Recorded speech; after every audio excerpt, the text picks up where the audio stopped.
अस्सलामुअलैकुम and welcome to my channel. आज हम चैप्टर नंबर 2 करेंगे, classification of accounts and accounting equation. इसका क्वेश्चन नंबर 13 करेंगे। तो चलें अपनी वीडियो को कंटिन्यू करते हैं।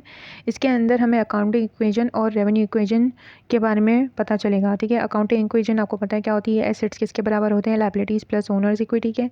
रेवेन्यू इक्वेशन क्या होती है, जब आप अपने रेवेन्यू में से अपने खर्चे माइनस कर लेते हो, यानी अपने एक्सपेंसेस को डिडक्ट करते हो, तो आपको या तो प्रॉफिट हो रहा होता है या तो लॉस हो रहा होता है।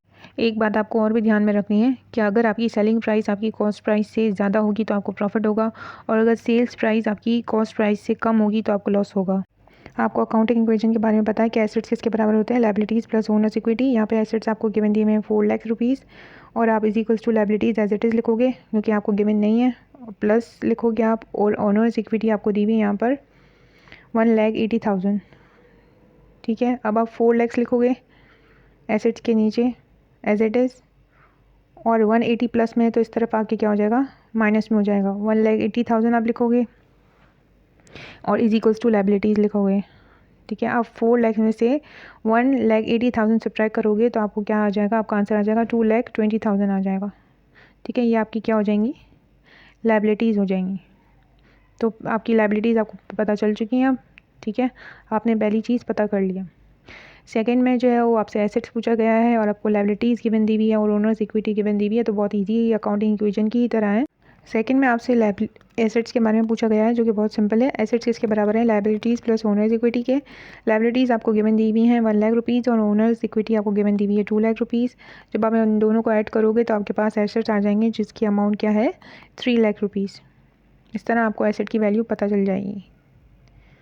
ठीक है, थर्ड में भी आप अकाउंटिंग इक्वेशन ही बनाओगे। इस तरीके से आपको समझ आएगा, इसलिए मैंने अकाउंटिंग इक्वेशन सेम रखी है, और अपने अकॉर्डिंग जो आपको चीज़ चाहिए फाइंड आउट करनी है उसके अकॉर्डिंग आप सेट करते रहो, तो आपके दिमाग में एक ही इक्वेशन रहेगी। अगर आप बहुत सारी बना लोगे तो फिर आप कंफ्यूज हो जाओगे। ठीक है, तो अब यहाँ पे क्या है, ओनर्स इक्विटी आपको फाइंड आउट करना है, और आपको एसेट गिवन दिया हुआ है बाय रुपीज़ 2 लाख, और लायबिलिटीज़ आपको दी हुई है 70,000।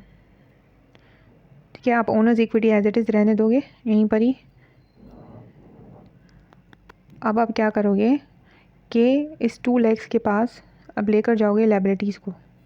ठीक है, 2 लाख लिखोगे आप, 70,000 प्लस में है तो आप इसको यहाँ पे माइनस में लिखोगे, और इज इक्वल्स टू डाल के यहाँ पे लिख दोगे ओनर्स इक्विटी।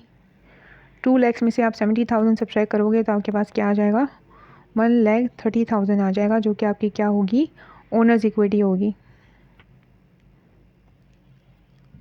ठीक है, अब आपकी रेवेन्यू इक्वेशन की बारी है। ठीक है, रेवेन्यू इक्वेशन क्या होती है कि रेवेन्यू आपको कब मिलता है, जब मिलता है तो आप उसमें से अपने एक्सपेंसेस यानी खर्चे निकाल देते हो, तो आपको पता चल जाता है कि आपको प्रॉफिट हो रहा है या लॉस हो रहा है। ठीक है, जो आपको अर्निंग होती है उसमें से आप क्या करते हो, अपने एक्सपेंडिचर्स को सब्ट्रैक्ट करते हो, तो आपको पता चलता है कि आपको प्रॉफिट हो रहा है तो प्रॉफिट प्लस में होता है, और लॉस आप माइनस की साइन के साथ लिखोगे ताकि आपको कैलकुलेशन में समझ आए कि लॉस के साथ माइनस क्यों आ रहा है। ठीक है, आप यहाँ पे आप इक्वेशन लिख दोगे, revenue minus expenses is equals to profit. ठीक है, अब आपको यहाँ पे गिवन क्या दिया हुआ है, रेवेन्यू आपको गिवन नहीं दिया हुआ, आपको एक्सपेंसेस गिवन दिए हुए हैं, तो आप एक्सपेंसेस लिखोगे माइनस के साथ, माइनस 1,20,000। ठीक है, यहाँ पे आर मैंने ऐसा सिंबल लिख दिया है, और प्रॉफिट आपको क्या दिया हुआ है, 30,000। ठीक है, आर आप एज इट इज़ यहीं पे रहने दोगे, 30,000 लिखोगे आप, और 120 को उठा के उस तरफ लेकर जाओगे तो वो प्लस में कन्वर्ट हो जाएगा। ठीक है, तो 1,20,000 लिखोगे, तो रेवेन्यू आपके पास कितना आ गया, 1,50,000।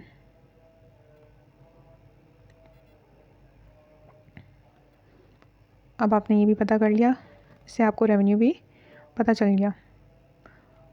अब आप दोबारा यही इक्वेशन लिखोगे, रेवेन्यू, लेकिन इस बार आपको लॉस दिखाना है, revenue minus expense is equals to, loss ढूंढना है तो आप लॉस के साथ माइनस की साइन लगाओगे क्योंकि लॉस माइनस में होगा आपके, राइट। अब आपको यहाँ पे क्या गिवन दिया हुआ है, आपको पता है यहाँ पे एक्सपेंस करना है।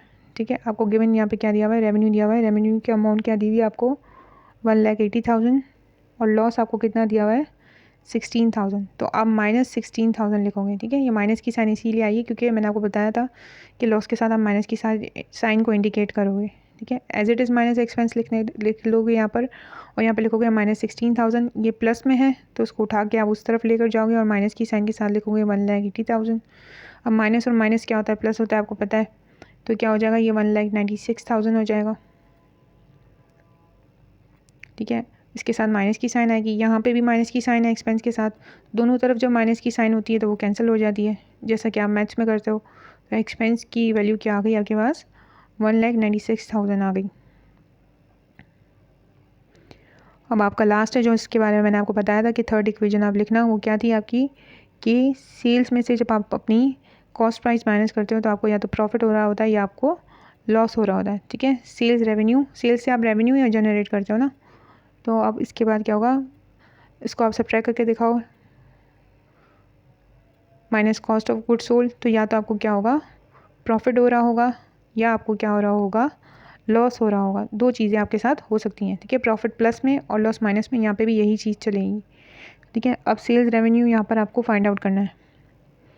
ठीक है, तो आप यहाँ पे माइनस लिखोगे, कॉस्ट ऑफ गुड सोल्ड आपको गिवन दिया हुआ है 2,10,000। ठीक है, इज इक्वल्स टू लिखोगे आप। अब यहाँ पे आपको क्या गिवन दिया हुआ है, लॉस दिया हुआ है, तो लॉस माइनस की साइन के साथ लिखोगे। मैंने आपको बताया था क्यों, क्योंकि लॉस है तो माइनस की साइन डालेंगे हम। माइनस की साइन लिखी और हमने लिखा 30,000। ठीक है, अब यहाँ पे हम सेल्स रेवेन्यू को एज इट इज़ रहने देंगे, इसको छेड़ेंगे नहीं। इज इक्वल्स टू लिखेंगे, -30,000 लिखेंगे, और वो माइनस में है तो दूसरी तरफ जाएगा तो क्या हो जाएगा, प्लस 10,000। फिर आप इसको प्लस माइनस क्या होता है, माइनस होता है, आपने सब्ट्रैक्ट किया तो आपके पास क्या आ गया, 1,80,000 आ गया। ये आपका क्या हो गया, सेल्स रेवेन्यू। प्लस की साइन इसलिए रहेगी क्योंकि ग्रेटर 210 है। होप आपको अच्छे से समझ आया होगा। अगर आपको वीडियो अच्छी लगती है तो काइंडली लाइक करिए, शेयर करें और सब्सक्राइब करना मत भूलिएगा। ओके, अल्लाह हाफ़िज़।